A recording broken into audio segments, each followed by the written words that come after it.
Are coming up in a few months, and candidates are looking to show their faces to voters, including a challenge to Senator Roger Wicker in that U.S. Senate race.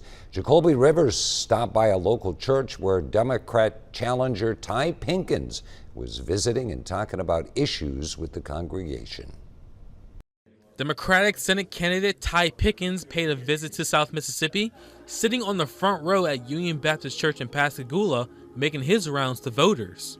And I was sitting there thinking, how do I explain what I'm doing and why I'm doing it? Because one thing that I can't do is I cannot ask you for your vote inside this building. We all understand that. But I can explain to you who I am and what God has done to me over the last 17 months. Instead of talking about his political beliefs, Pinkins spent some time talking about his faith life and why he's running based on an encounter he met with a woman in Vicksburg during the early part of his campaign. And after a few minutes, she came back to the door, and she opened the door up with her back. She backed her way out of the screen door. And when she turned around, she had 2 plates of food in her hand. And she gave me one of the plates, and she said, "Sit on down." And I sat on the bench on her porch. She sat in a chair in front of me. And she said, "So tell me about you."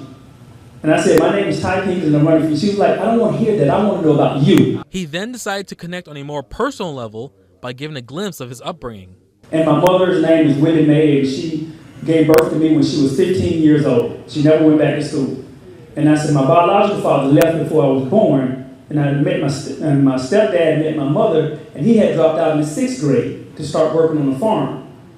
And I told her how my dad had woken me up early one Saturday morning when I was 13 years old, kicked the corner of my bed, told me to get on that truck. He took me to the cotton fields. I'm 50 years old. And I chopped that cotton from sunup to sundown to help my parents pay the bills. He ended his talk with a call to action, asking the black community, specifically black men, to get registered and vote despite who they're voting for. When we say that we have some of our children that are not registered to vote, that is on us.